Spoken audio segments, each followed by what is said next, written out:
Hello friends, કેમ છો બધા? તમારી પોતાની ચેનલ નિશા પટેલ ગુજરાતીમાં તમારું સ્વાગત છે અને હું છું નિશા.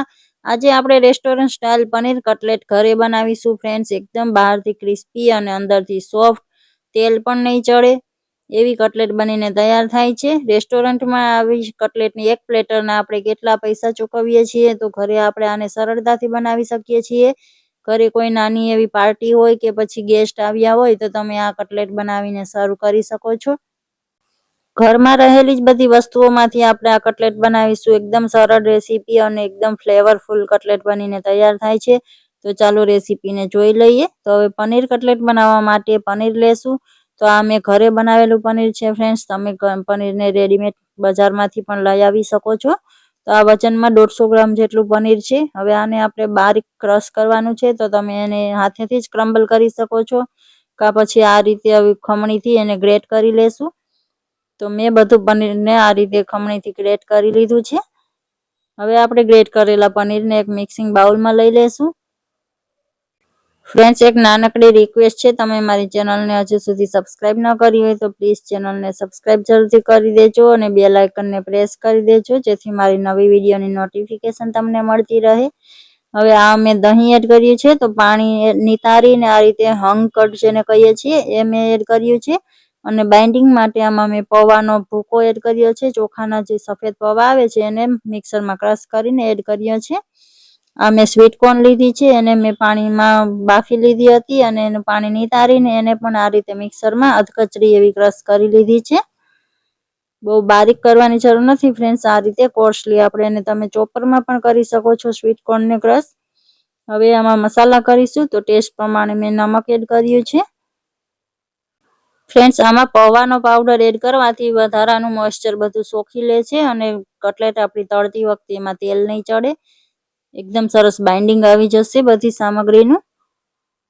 હવે આમાં મેં 1 મોટી ચમચી ચીલી ફ્લેક્સ એડ કર્યા છે અને કાળા મરીનો પાવડર એડ કર્યો છે. અને આ મેં નારિયેલ ખમણેલું જે સૂકું નારિયેળ આવે છે એ છીણ એડ કર્યું છે 2 ચમચી જેટલું. અને આ થોડા ડ્રાયફ્રૂટ્સ લીધા છે મેં, બદામ, કિસમિસ અને કાજુને આ રીતે બારીક કટ કરી લીધા છે. એ ટોટલી ઓપ્શનલ છે ફ્રેન્ડ્સ. તમને પસંદ હોય તો એડ કરો, નહીં તો એને સ્કીપ કરી શકો છો. હવે આ મેં લીલી મરચી અને આદુને એકદમ નાના ગ્રેટરથી ગ્રેટ કરીને લીધું છે. ડ્રાયફ્રૂટ્સથી એકદમ રીચ ટેસ્ટ આવે છે ફ્રેન્ડ્સ. અને આ લીલા ધાણા એડ કર્યા છે મેં. બધું સારી રીતે મિક્સ કરી લેશું થોડું એવું.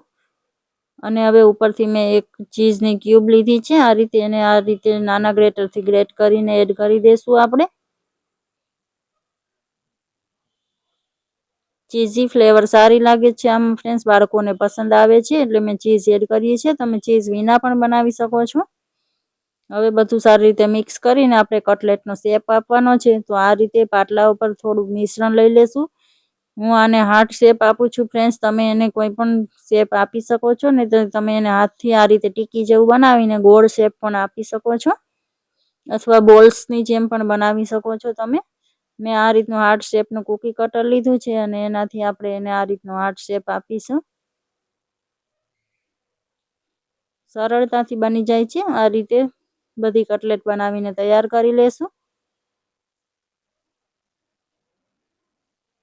આ તમે જોઈ શકો છો આપણે કટલેટ બનાવી લીધી છે. હવે એક બીજું મિક્સિંગ બાઉલ લેશું અને એમાં આપણે સ્લરી બનાવવાની છે ફ્રેન્ડ્સ.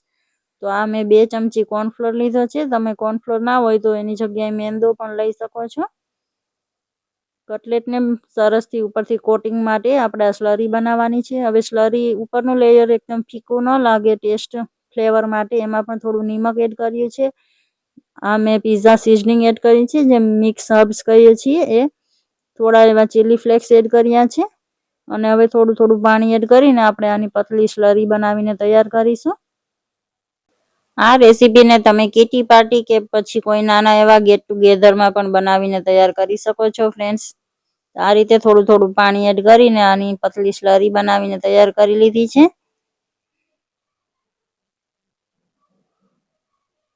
તો આ રીતની સ્લરી બનાવવાની છે. હવે ફ્રાય કરવા માટે મેં તેલ સાઈડમાં ગરમ કરવા માટે રાખી દીધું છે. હવે એક પીસ આ રીતે લેતા જશું અને આપણે સ્લરીમાં ડીપ કરીશું. ફોર્કથી એને આ રીતે ઉઠાવીશું, જેથી કરીને એક્સ્ટ્રા સ્લરી બધી નીકળી જાય.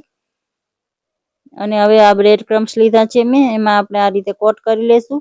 બ્રેડ ક્રમ્સની જગ્યાએ તમે ચોખાનો ભૂકો પૌવાનો ભૂકો, તમે કોર્નફ્લેક્સ જે મકાઈના પૌવા આવે છે એનો ભૂકો યુઝ કરી શકો છો ફ્રેન્ડ્સ. આ રીતે બધી કટલેટ તૈયાર કરી લેશું અને આને આપણે હાઈ ફ્લેમ પર ફ્રાય કરવાની છે ફ્રેન્ડ્સ.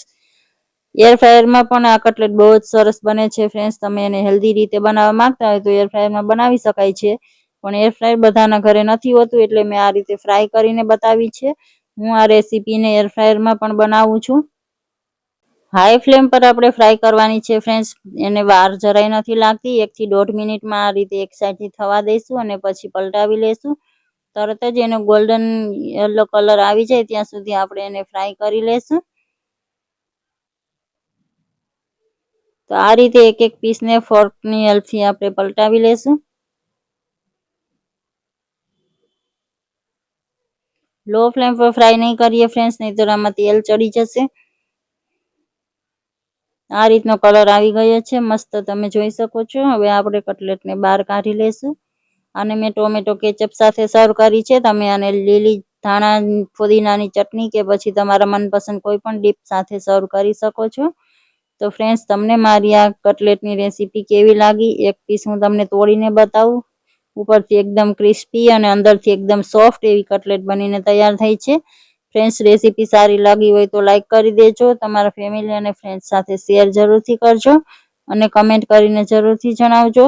મળીએ છીએ આવી જ નવી રેસીપી સાથે. Thank you for watching.